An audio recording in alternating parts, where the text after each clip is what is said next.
Yo, yo! This is without Remorse Webzine. This is our first or debut, as some may call it, podcast. We decided to try this in order to expand ourselves, and we basically wanted to have a more convenient and more attractive way for many. Well, fuck.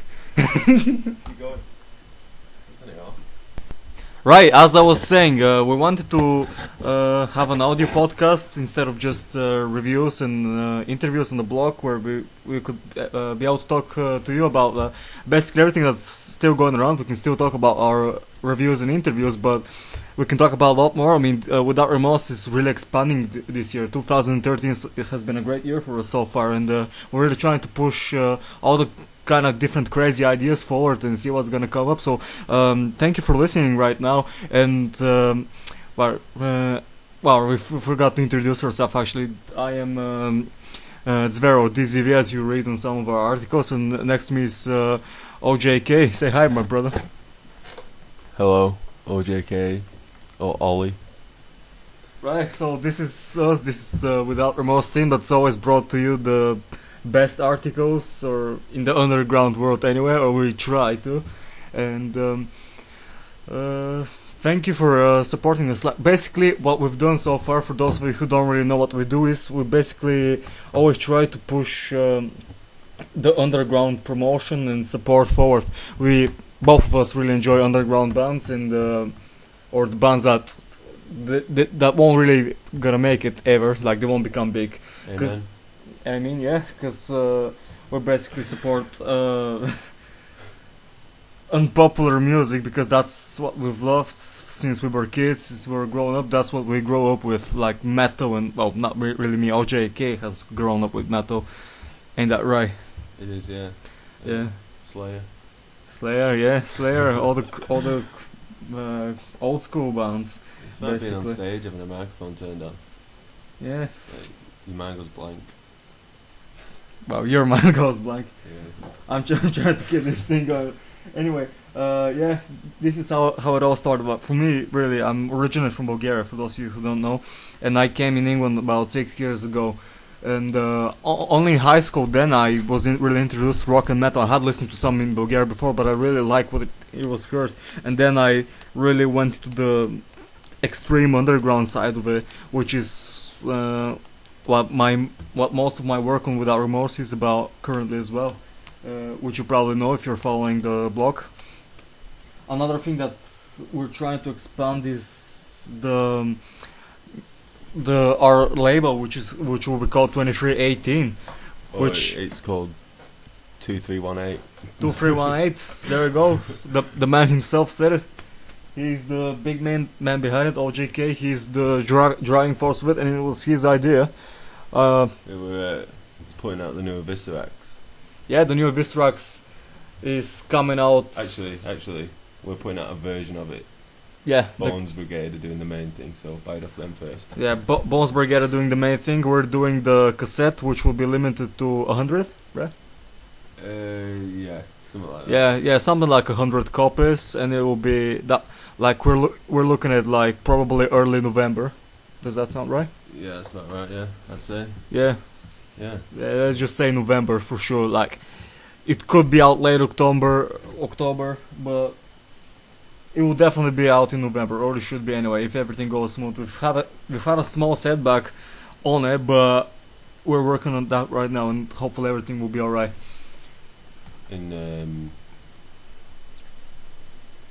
I've liked Evisorax since 2005. You should know that. They're good band. Yeah. Good band. Right from the start. Yeah, let's see what this babble.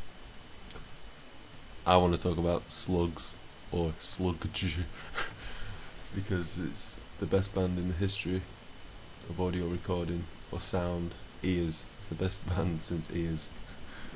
Yeah, well, Sludge is a dual metal project that you can't really define it as you can't really put it under a certain genre of couple of genre. I mean, these guys, Matt and Kevin, they're just going crazy, and they're just doing what they, well, anything really. As far as I'm concerned, like, I'm friends with Matt, and well, from what I've heard, they just gather for rehearsals and they go crazy and they just write whatever comes. They go crazy. Well, they do go a bit crazy and they write whatever comes to their mind on the actual rehearsal. And Sludge, well, the original idea I remember last year when Matt started Sludge was to make sludge metal, sludge about slugs, but it's really turned out a lot more like Swedish death metal means depressive sludge, and It's like it's very various. if every Death Spell Omega album was about slugs, it'd be that. Yeah. Parasluggers. I remember describing it to Matt once, saying that's like Bloodbath means Thorns, and Bloodbath is obviously a huge Swedish death metal band, and Thorns are just like a very depressive band, because they do have some of that intensity in their music, especially if you listen to their lyrics, which are about a horde of slugs destroying stuff, like cruel weapons of the human bastard sprinkling death from up on high. That's probably one of my personal highlights, which is a song called I Hate Salt. I don't know, with the throat singing. Prayer of Slish, War Prayer of Slish or something. Yeah, the short song, only about a minute and a half, very fun. That's been, anyway, like Sludge has really been one thing that we've been looking into lately. Because you've been taking pictures of slugs. Because I've been taking pictures, I have been actually taking pictures of slugs, yeah, I admit that. You've been keeping it to date on the There's a slug very or is interesting theory behind it as well. Matt Moss, the guy who basically invented the project, believes that there is a giant slug in outer space that is the uncreated god. That is his version of the uncreated god that is basically the creator of everything and he feeds on galaxies. Whether that's true or not, we really can't say, but it's a cool theory, and let's face it, he doesn't hurt anyone by believing it, so okay, whatever. I'm gonna say it is definitely true.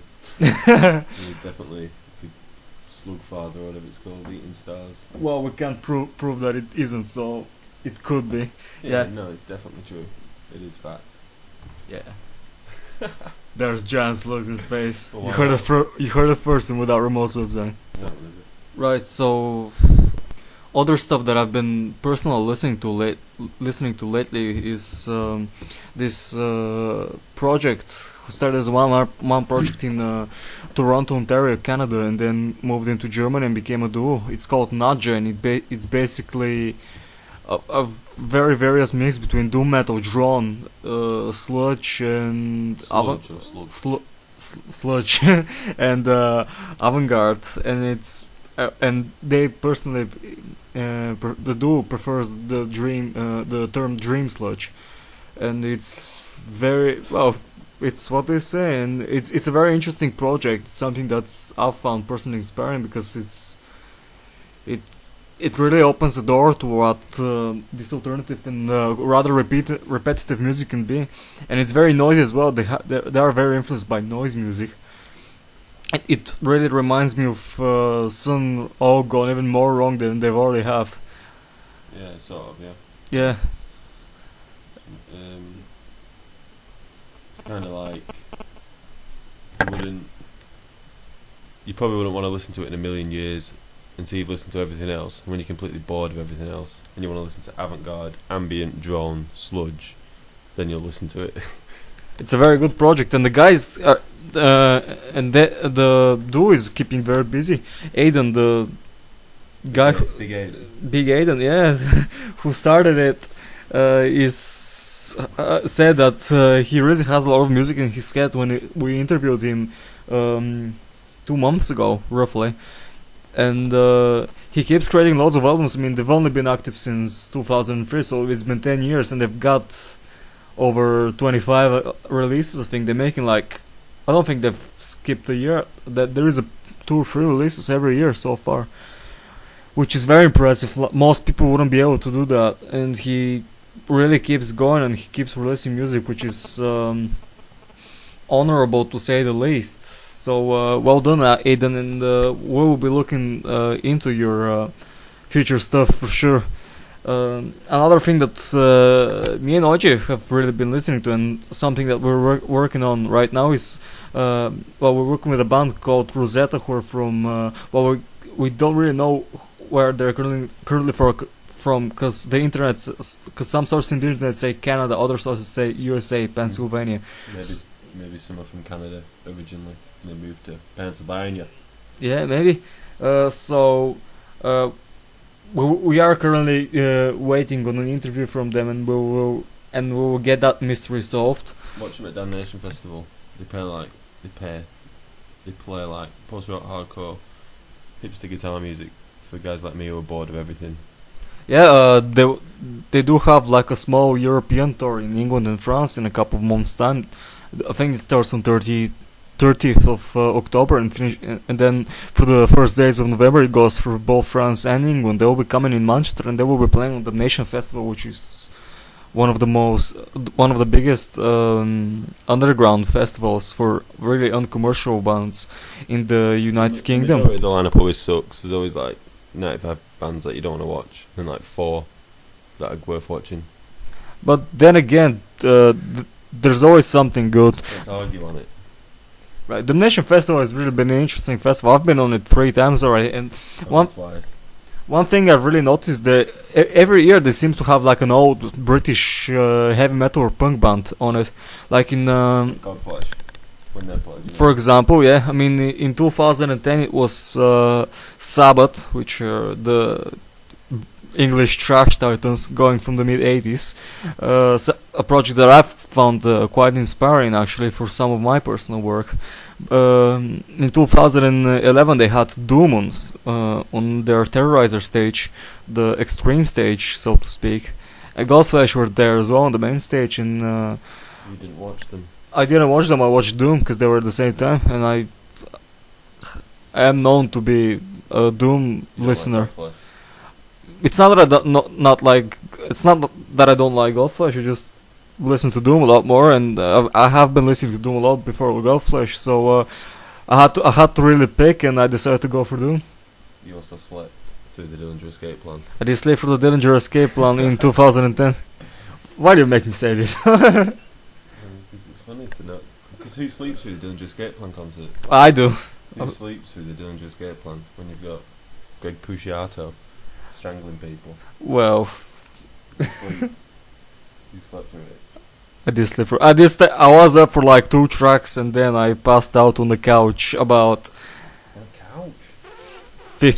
50 meters from the band. Well, less than that. 30 meters from the band. You almost died watching Anaal Nathrakh.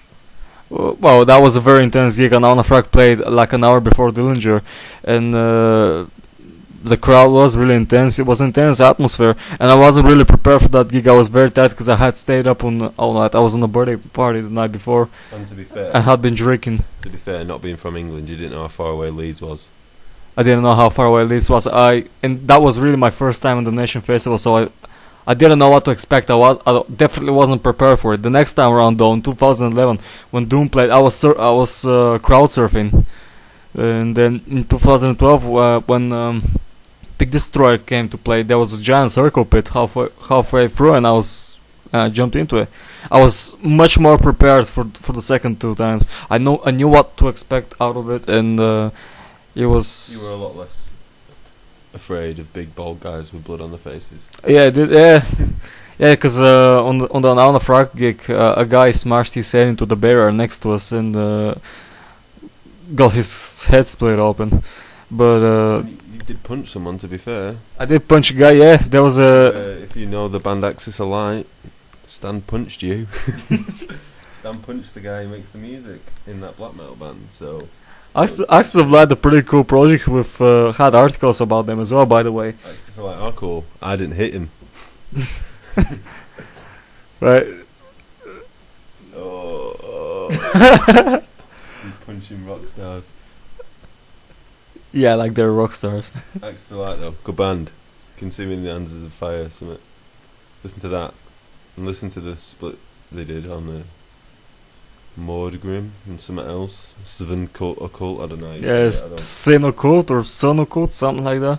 It's hard to settle on it because the name is fucked. Well, written in a fucked up way. It comes in really good packaging as well, if you're a packaging fan. Yep, some people really like the merch and what they're getting out of it, not just as a not just the actual release, not just the listening part, but the actual physical part of it. So If you're a fan of if you pay attention to detail, you'll love it. it's good black metal. Good black metal. And I don't like black metal, so for me to say it's good black metal means it's good black metal. But I do, so, and I approve of it. So it's Fuck that band Winterfell. What? That band what they called you linked me to them. Wooden Throne. Fuck that band. Well, Wooden Throne are one of the more known atmospheric English black metal bands, and they do make very good, I would say personally, atmospheric black metal. OhJayKay here doesn't really like them because apparently some guy kept linking them to him. Actually, the same guy of Access of Light that you put your hands on, he kept linking me to Wooden's Throne, day in, day out. Oh, I think it might have been Winter for Summit. It could have been. If it is, I apologise, Wooden's Throne. Right, there is a extreme metal band called Winterfell. That. Fuck that. Winterfell is, but they were on Damnation 2012, and I didn't really enjoy that. But Winterfell and Wooden Throne are two different bands. Alright, well, Wooden's Throne can stay. Right, Wooden Throne can stay. The other one can go. Here. Right, for your What do you think of Miley Cyrus's short hair? I can't really comment on that because I don't really know anything about Miley Cyrus, and Her hair. Do you like it or not? I don't like that. I don't think it's A good hair. appropriate. I believe A that haircut? You don't think a haircut's appropriate? no, because I believe that women should have long hair. What? What? You don't want to put that on a recording. Well, it's on it. Anyway, Yeah, well, I didn't say it. I did. Yeah, I just Do you mean you prefer women with long hair? Do you think it should be law? no, I don't think it should be law, but I think it's more natural or common for women to have long hair. It's I don't know.